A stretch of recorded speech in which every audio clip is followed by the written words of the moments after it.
우리 함께 나눌 하나님의 말씀은 마태복음 6장 11절 말씀입니다. 한 절 말씀인데요, 우리 한 목소리로 같이 읽도록 하겠습니다. 같이 읽겠습니다. 시작. 오늘 우리에게 일용할 양식을 주시옵고. 오늘은 하나님 우리에게 일용할 양식을 주시옵소서라고 하는 이 기도, 간구 말씀을 우리 함께 나눠 볼 텐데요. 우리 지난주는 하나님 나라, 하나님의 통치, 하나님의 다스림이 우리의 삶 가운데, 우리의 가정 가운데, 이 땅 가운데 온전히 이루어지는 그 간구, 그 기도, 그것을 구하는 내용들을 지난주에 살펴봤습니다. 그 이어서 이제 일용할 양식, 먹을 것을 주세요. 그래서 그 박영돈 목사님이라고 그 부산에 계시는데, 그 목사님이 이 주기도문 책에서 제일 중요한 부분이 뭘까라고 할 때 이 일용할 양식을 구하는 내용이다. 그래서 뭐라고 그러냐면 하늘이 땅에 입맞춤하는 것이다 라고 하는 그렇게 표현하셨더라고요. 그리고 그 책 제목이 뭐냐면 밥심으로 사는 나라. 밥심으로 사는 나라. 그 밥심이 뭐길래 도대체 우리가 하나님 앞에 하나님 밥 주세요, 일용할 양식을 좀 주세요 라고 하는 그 기도가 도대체 어떤 의미이길래 이 주기도에서 굉장히 중요하고 하늘이 이 땅에 입맞춤하고 그 밥심의 나라라고 고백하는 내용일까라는 것을 우리가 좀 한번 살펴보려고 합니다. 우리는 그냥 양식을 달라 하면 단순히 그냥 먹을 거 주세요 라고 이렇게 생각할 수 있는데, 여러분 우리가 이제 우리 예수님교회 성도님들은 기본적으로 이제 창세기의 기본 구조들을 우리가 쭉 살펴오다 보니까 이 일용할 양식이 가지고 있는 그 의미가 굉장히 깊다는 것을 우리가 알 수 있는데요. 창세기 1장 28절로 한번 가볼까요? 창세기 1장 28절.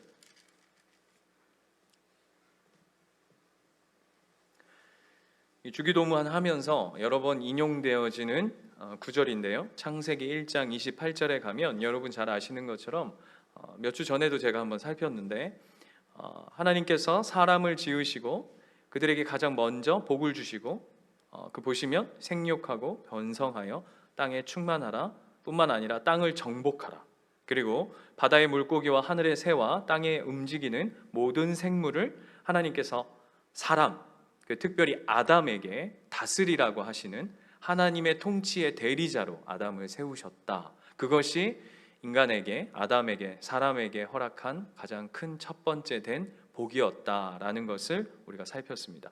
그것을 통해서 대표적으로 아담이 그 하나님의 통치의 대리권을 이렇게 실현하는 첫 번째가 무엇인가 하면 본문에 보면 그 동물들의 이름을 짓는, 여러분 그 이름을 짓는다는 것은 뭐 어떤 상징적 의미를 가지고 있냐면 주인이다라는 것이죠.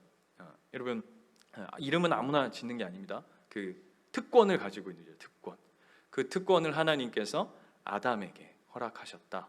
그래서 최고의 권위자로, 그 에덴 동산에서 최고의 권위자로, 하나님의 대리자로 삼으셨다라는 것을 우리가 1장 28절 말씀을 통해서 우리가 알 수 있습니다. 그런데 그렇게 하나님을 대신해서 그 에덴 동산을 다스리고 또 통치하고 뭐 동물의 이름을 짓는다든지 그 모든 것을 행함에 있어서 하나님이 그러나 너의 위치를 절대 착각하지 마라, 잊지 마라 라고 하시면서 영적 처방전을 주셨는데, 그게 바로 뭐냐면 그 다음 절부터 보시면 29절부터 보시면 이렇게 되어 있어요. 하나님이 이르시되 내가 온 지면에 씨 맺는 모든 채소와 씨 가진 열매 맺는 모든 나무를 너희에게 주노니 너희의 먹을거리가 되리라. 또 땅의 모든 짐승과 하늘의 모든 새와 생명이 있어 땅에 기는 모든 것에는 내가 모든 푸른 풀을 먹을거리로 주노라 하시니 그대로 되니라 라고 얘기하는데, 하나님께서 가장 먼저 인간에게 복을 주시고 뒤이어서 29절 30절에 하나님께서 바로 어떤 약속을 연결시키냐 하면 먹는 문제로 연결시킵니다.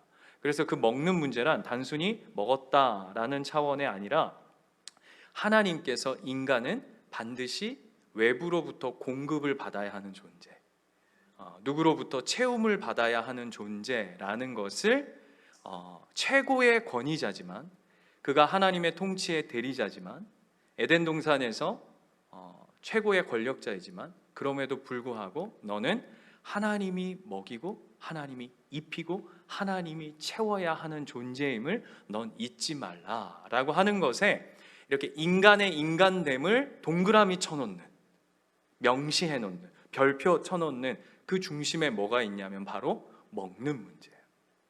그렇죠? 그래서 인간은 먹지 않으면 살 수 없는 한계를 가진 존재로 하나님께서 부르시는 거죠. 예를 들면 이런 겁니다. 제가 이제 뱃속에 어머니가 저를 이제 임신하셨을 때, 잉태했을 때 이제 병원에서 이제 제가 어머니가 폐렴이 걸려서 이제 저를 지워야 된다. 아이를 지우지 않으면 산모가 위험하다. 제가 한번 말씀드렸죠. 이제는 이제 굉장히 표정들이 식상한 간증이다 이렇게 생각하시는데, 그랬는데 은혜를 주셔서 하나님께서 이제 치료가 됐죠. 치료가 돼서 저희 할아버지가 보건소 이 엑스레이 판독사 출신이셔서 우리 며느리가 우리 집안에 절대 그런 일이 없을 것이다 하고 막 엑스레이 막 겁나 찍어댔다고. 그래서 선생님 뭐랬다고요? 얘는 태어나도 기형이다. 지워야 된다. 그래서 여러분은 지금 놀라운 기형의 목사의 설교를 듣고 있는 겁니다. 그런데 그 의사 선생님이 나중에 너무 놀라서, 야, 이런 일이 있을 수가 없다. 아예 흔적조차 없다. 폐렴의 흔적조차 없다. 이렇게 나음이 받았는데, 제가 이제 그러고는 20년, 25년 흐르고 그 허리가 아파가지고 병원에 가서 사진을 찍고 수술을 하는데, 허리를 열었더니 제가 척추 기형이라고 이렇게 나오더라고요. 그랬더니 저희 할아버지가 뭐라고 하셨냐면, 하나님께서 너를 은혜로 고쳐주셨는데 교만하지 말라고 그 흔적을 허리에 두셨나 보다, 이렇게 얘기한 적이 있으셨어요. 별로 이렇게 표정들이 인간은요, 뭔 은혜를 입으면 지가 잘나서 그런 줄 알아요. 그래서 하나님이 우리의 수준과 우리의 이 형편과 우리의 이 모든 것을 깊이 아시는 하나님께서 그 흔적을 이렇게 싹 두시는 거죠. 그게 인간에게 있어서의 제일 첫 번째 그 한계와 관문이 뭐냐면 바로 먹는 문제라는 거예요. 그래서 여러분 한번 잘 보세요. 선악과, 하나님께서 금령, 그렇죠? 하나님의 명령을 기억하라고 하는 것에 선악과인데, 그 선악과가 바로 뭡니까? 먹는 문제예요. 단순히 그냥 왜 하필 선악과일까? 여러분 그런 생각 안 해보시잖아요. 믿음이 너무 좋으셔가지고.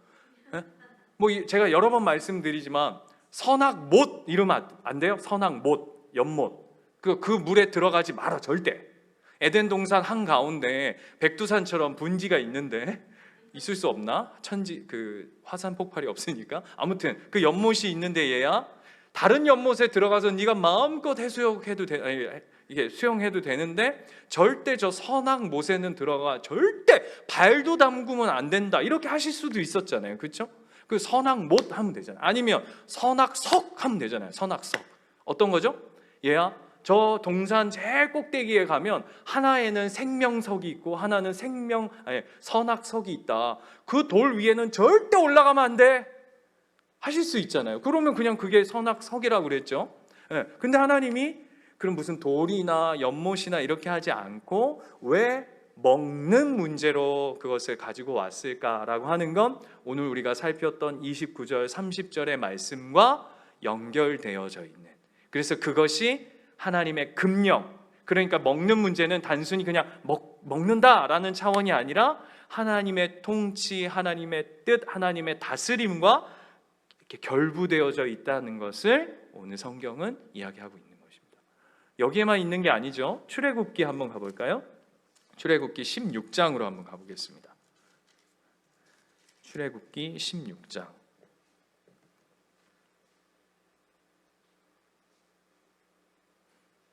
출애굽기 16장 2절에 가시면 여러분 잘 아시는 16장 이제 만나와 메추라기 사건이에요. 뭐 이 이야기는 너무 배경은 너무 잘 아시죠? 먹을 것이 없다. 3절부터 보시면 이스라엘 자손이 그들에게 이르되 우리가 애굽 땅에서 고기가마 곁에 앉아 있었때에는 떡을 배불리 먹을 때에 여호와의 손에 죽었더라면 좋았을 것을 너희가 왜 이 광야로 우리를 인도해내어 온 회중이 배고파서 죽게 하는도다 라고 이게 이스라엘 백성들이 모세에게 그리고 아론에게 그리고 더 나아가서는 하나님께 원망을 합니다. 그랬더니 이게 어떤 문제죠? 똑같이 먹는 문제예요. 그랬더니 4절 보세요. 그때 여호와께서 모세에게 이르시되 보라 내가 너희를 위하여 하늘에서 양식을 비같이 내릴 것이다 라고 얘기하세요. 그리고 백성들이 나아가서 오늘 재밌는 게 일용할 것을 날마다 거둘 것이라 이같이 하여 그들이 그 다음 보십시오. 내 율법을 준행하나 아니하나 내가 시험하리라 라고 되어 있어요. 그러니까 앞에 먹는 문제와 하나님이 그 먹는 문제를 해결하심에 있어서 단순히 먹는 것을 이게 배고프다 그러니까 입에 밥 떠주는 문제로 하나님께서 말씀하시는 것이 아니라 이것이 뭐죠? 하나님의 뜻, 하나님의 말씀, 하나님의 통치에 대해서 그 거부하고 있는 자들에 대해서 하나님이 반응하고 계시는 그런 모습들로 오늘 본문이 흘러가고 있어요. 그래서 6절 보세요. 모세와 아론이 온 이스라엘 자손에게 이르되 저녁이 되면 너희가 여호와께서 너희를 애굽 땅에서 인도하여 내셨음을 알 것이다. 먹는 문제가 어디로 연결된다고 그 결론이요? 하나님이 너희를 반드시 인도하여 내신 하나님이시다라는 결론으로 지금 맥이 흘러가고 있다는 거예요. 뭐로 시작해서요? 먹는 문제로 시작해서.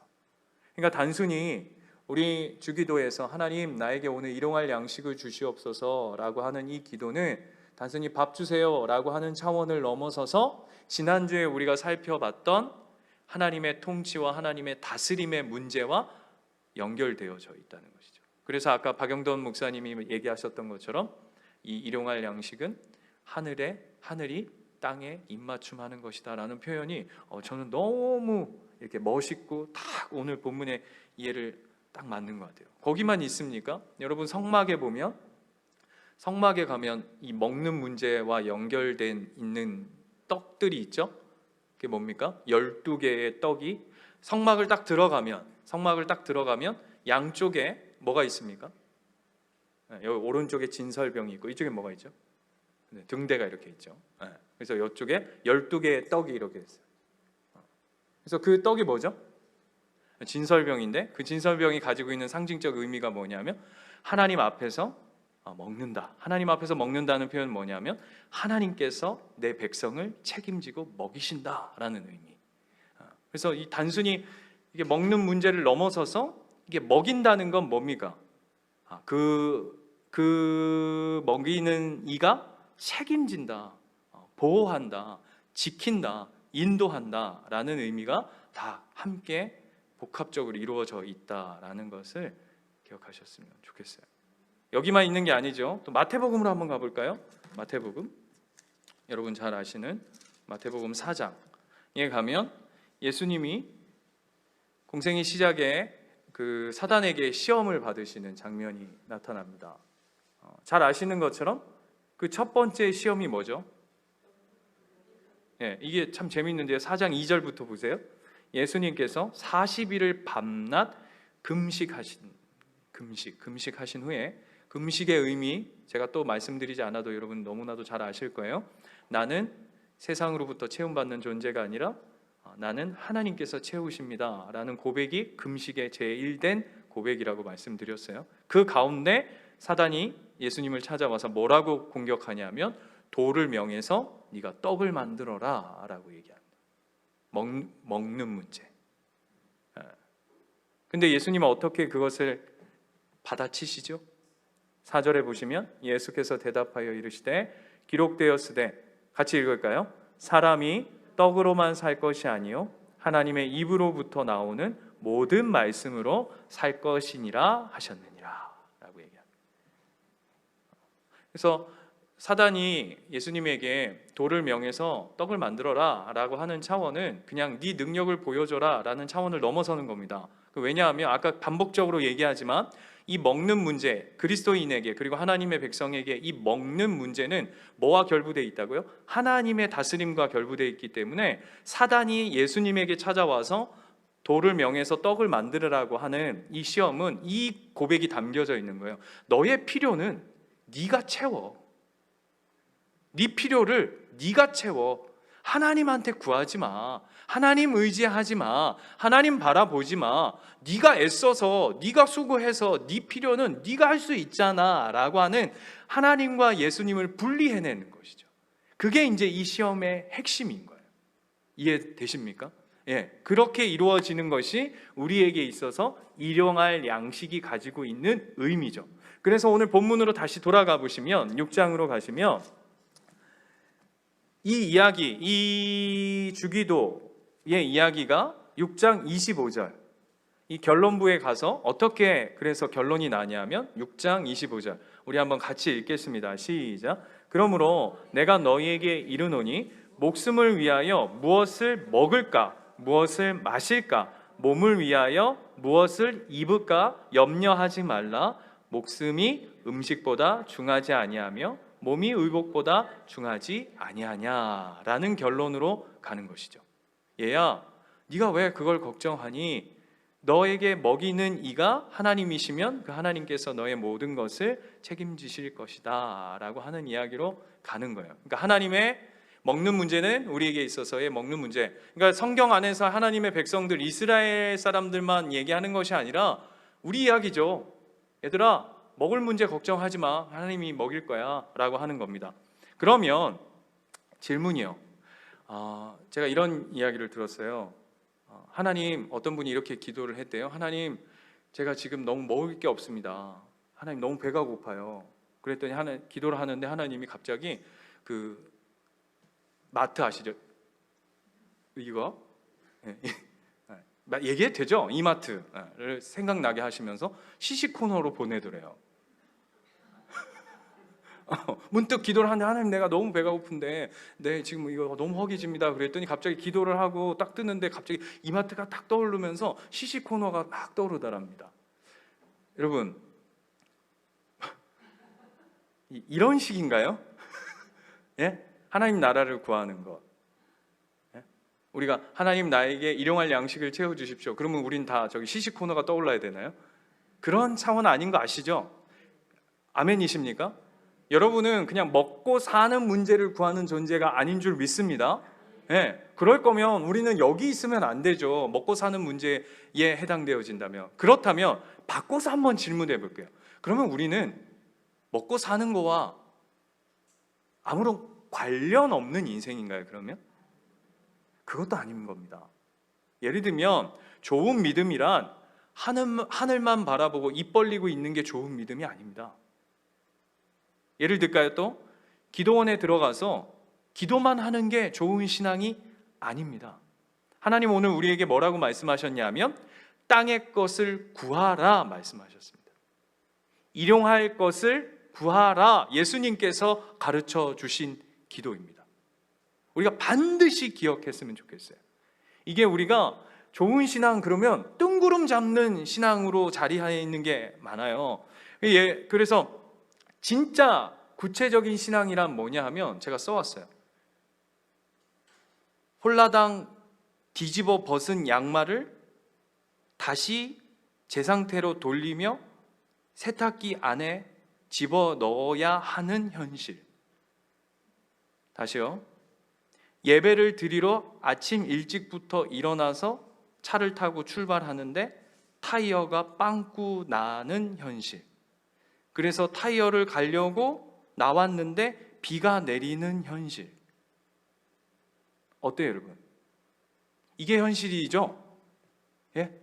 여러분, 예를 들어서 여러분이 예배드리러 예수님 교회로 오늘 주일 예배드리려고 아침에 딱 출발하면 막히던 차가 막 구급차들 길 내주는 것처럼 막 열리고, 그렇게 어제 밤이 맞도록 그렇게 꼴배기 싫었던 남편이 아침에 얼굴을 딱 보니까 눈 사이에 껴있는 눈곱도 너무 눈처럼 아름답고, 뭐 그렇던가요? 자식 새끼들이 아침에 야 오늘 교회 가는 날이다, 빨리 아침 아침에 빨리 준비해서 나가자 그러면은 애들이 어마마마 제가 오늘 좀 더뎌서 죄송합니다 막 이렇게 하면서 하던가요? 아니죠, 그렇죠? 아니요가 바로바로 나와요. 예, 예, 예. 조금 천천히 하셔도 돼요. 남편이 시험에 들 수 있으니까. 그렇지 않아요. 예를 들면 이런 겁니다. 여러분, 저는 이렇게 사역을 하면 저는 유초등부 아이들부터 청년 그리고 장년 이렇게 사역을 다 해봤잖아요. 그럼 장년 사역들을 해보면 많은 분들이 이런 얘기했어요. 내가 왕년에, 내가 청년 때에 나 신앙생활 진짜 열심히 했다 이런 얘기 하시는 분이 있어요. 여러분 근데 한번 잘 생각해 보세요. 청년의 때의 신앙이 진짜 신앙이던가요? 예? 왜 아니죠? 그렇죠. 청년 때는요 현장이 없어요. 이렇게 얘기하면 청년들은 목사님 저렇게 이 현실감 떨어지는 이야기 한다 그럴지 모르겠지만 여러분 결혼해서 남편 있고 자녀 있어 보니까 청년 때의 신앙은요, 예를 들어서 주일날 10시 예배면 10시에 갈 수 있어요? 아니요, 10시 아니라 9시 반에도 갈 수 있어요. 왜요? 지 몸뚱아리 지 혼자 챙기면 되잖아요. 청년 때는 그냥 뭐 화장을 해도 지 눈에 칠하면 되고 주대에다 해도 지 입에다 하면 되고 뭐 이게 내 스케줄을 내가 관리할 수 있는 게 청년의 때예요. 그런데 결혼해 보세요. 그게 마음대로 되나요? 말 들어주던가요? 예? 막 밖에 나와가지고 예배 시간 늦었다고 발을 동동 구르고 있는데도 여전히 안에서 아주 세워라 내워라 하고 있는 그런 시간들 속에서 막 이 타들어가는 심장, 그래가지고는 들어오면 정작 늦은 사람, 그 정작 늦게 만드는 그 사람은 아주 예배 시간에 태어나고 은혜를 받고, 늦어가지고 눈치 보는 사람은 정작 일찍 준비한 나. 이게 현실 아니에요. 이게 현실. 여러분, 신앙은요, 유진 피터슨 목사님이 얘기한 것처럼 여기에다 뿌리 박는 거예요. 신앙은 뜬구름 잡는 게 아니에요. 입 벌려놓고 먹을 것 주세요. 하나님 던지세요. 하나님 여기 45도 각도로 정확하게 떨궈야 내 입에 쏙 들어갑니다. 이런 식의 신앙이 아니라고요. 짐 싸서 기도원에 들어가서 1년 동안 주구장창 하나님 이름만 부르면 나에게 처해져 있는 현실과 환경과 어려움들과 고난과 그 모든 것들이 알아서 천리길로 착착착착착 해결되어 있는 문제들이 결단코 아니더라고요. 일용할 양식을 우리에게 주시옵소서라고 하는 기도는 하나님의 나라를 구함과 동시에 나의 몫을 철저히 지켜가고 성실히 달려가고 하나님의 뜻 안에서 최선을 다하는 삶을 살아가는 것이 일용할 양식을 구하는 하나님 백성의 자세와 태도인 줄 믿습니다. 오늘 그 이야기 하는 거예요. 또 뭐가 문제냐면 이런 신앙이 있어요. 하나님이 하셔야 할 건 승질이 급해가지고 땡겨서 내가 해. 그죠? 그럴 때가 많아요. 하나님이 하셔야 될 일은 이게 오지랖이 넓어가지고 땡겨가지고 승질도 급해가지고 땡겨서 자기가 하고, 그리고 내가 해야 될 일은 하나님 앞에 은근슬쩍 밀어놓는. 여러분 이거 구별 잘 하셔야 돼요. 이걸 바꿔서 얘기해 볼까요? 하나님은 우리의 필요를 채우시는 하나님이신 줄 믿습니다. 아멘이시죠? 그런데 우리의 욕심을 채우시는 분은 아니에요. 그러니까 잘 구별해야 되는 거예요. 내가 해야 할 일이 뭘까? 하나님 앞에 잠잠히 기다려야 할 일은 뭘까? 또 뭐가 있어요? 또 뭐가 있다고요? 방금 얘기했잖아요. 또 뭐가 있다고요? 하나님, 이게 내 필요입니까? 아니면 이게 내 욕심입니까? 잘 구별해야죠. 잘 구별해야죠. 그래서 기도하는 거예요, 여러분. 근데 기도가 잘 안 이루어져. 그러면 고민하셔야죠, 여러분. 하나님이 기뻐하시는 기도가 아닌가? 그러면 이건 내 필요가 아닌가? 내가 욕심을 구하고 있는 것인가? 하나님의 말씀 앞에, 하나님 뜻 앞에 내 기도와 내 간구를 수정하고 들여다볼 수 있는 힘을 길러내야죠. 여러분, 그게 일용할 양식을 구하옵소서라고 하는 기도를 바라보는 우리의 모습인 줄 믿습니다. 두 가지는 반드시 있어요. 내 삶을 하나님이 반드시 인도하시고 다스리신다. 그러나 그것에 나의 책임과 성실과 그 모든 것이 함께 이루어진다. 꼭 기억하시기 바랍니다. 한 목사님이, 개척교회 목사님이 이제 넌 뭐 요즘에 내 모든 예가 이렇게 다 개척교회냐, 이렇게 책을 받아요. 간증을 들어도요, 다 그쪽으로만 이렇게 귀가 열려요. 어쩔 수 없나 봐요. 전 목사님은 어떻게 또 사역을 하셨나, 또 어떤 고생한 길이 있나, 아이고 난 어쨌든 좀 피해보자, 뭐 이런 얄팍한 심령으로 그런 이야기들이 자꾸 마음에 담겨지는데, 어떤 목사님의 이제 간증을 이렇게 듣는데, 목사님이 이제 개척하시고 하루는 너무 어려운 형편에 있어가지고, 이제 하루는 이제 그 은행에 통장 잔고 정리한다고 통장을 딱 넣었는데, 그 정리되면 찌지지직 해가지고 나오잖아요. 그리고 딱 나왔는데 얼마가 딱 찍혀서 나오냐면 그냥 4 이렇게 나왔대요. 4원. 그래서 찌지직 삑, 그리고 이렇게 딱 봤는데 4만 이렇게 있더래요.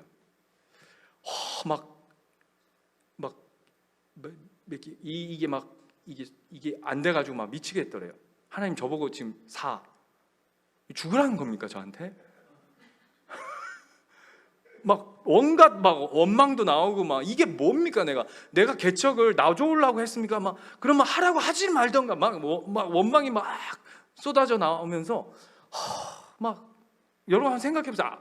그렇죠. 근데 이제 이분이 개척만 하시는 게 아니라 개척에다가 뭡니까, 외국인 노동자들 그 사역도 이제 겸해서 하니까 막 이제 돈 들어갈 일은 많고, 그런데 그 사자를 보고는 뭐라 그러냐면, 그 통장 그 캐시기, 그 은행 캐시기 앞에가 갑자기 지성소가 되더래요. 지성소가. 그래서 거기서 기도를 하려고 그랬는데, 거기서 기도하면 너무 쪽팔리겠더래요. 그래서 나름 그래도 내가 가오가 있는데 쪽팔리지 말자 그러면서 이제 통장 접어가지고 주머니에다 넣고 나오면서 걸어가면서 막 기도를 했대요. 뭐라고 했을까요? 목사님 간증이 참 재밌어요. 저 참 재밌으신 분인 것 같아요. 이렇게 표현하시더라고요. 내가 돈이 너무 필요한데 가오가 있어서 목사가 하나님 앞에 돈 달라는 얘기를 못 하겠더래요. 이 수준 떨어지는 것 같아서 하나님 앞에 돈 달라는 얘기를 너무 못 하겠더래요. 근데 다른 식으로 그걸 막 돌려서 얘기하는데 머릿속에는 다 이제 하나님 돈 주세요고, 이제 하나님 앞에 나오는 멘트들은 이제 뭐 다 거룩한 명분들을 이렇게 막 찾는 거죠. 그런데 하나님이 갑자기 무슨 그 성경 구절이 확 생각나게 하시냐면, 누가복음 11장 한번 가보세요.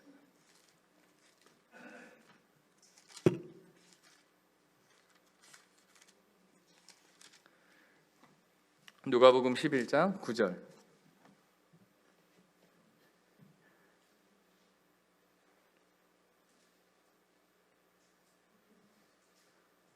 누가복음 11장 9절.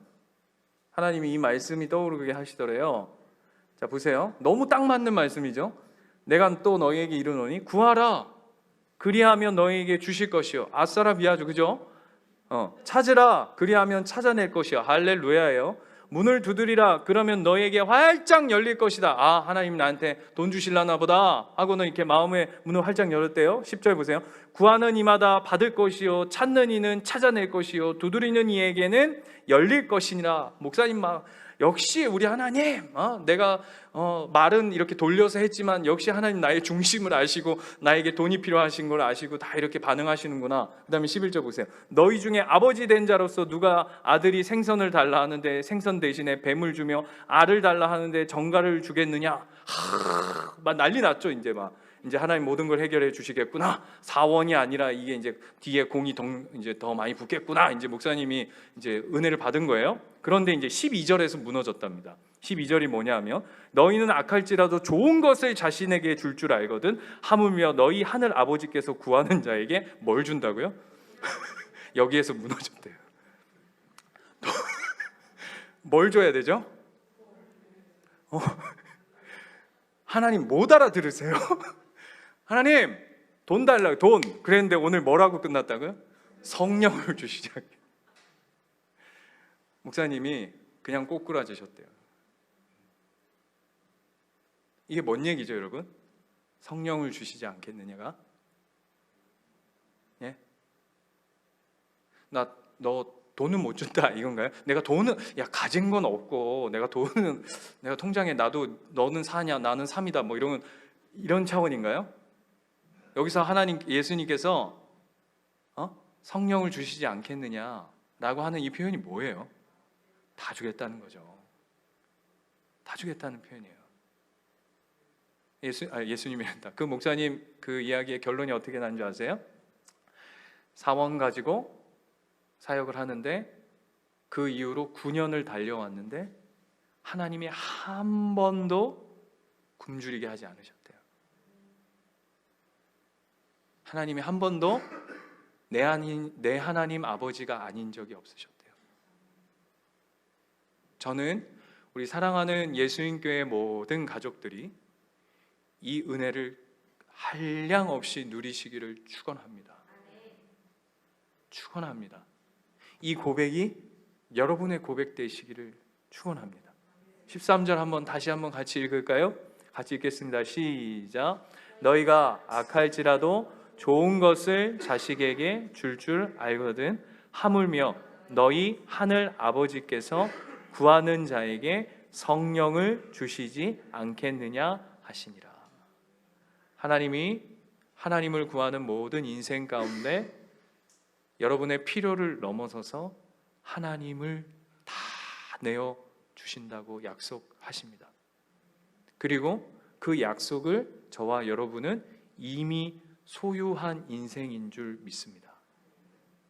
그래서 여러분, 하나님께 마음껏 구하세요. 마음껏 구하세요. 하나님 우리에게 후히 넘치도록 주실 분이십니다.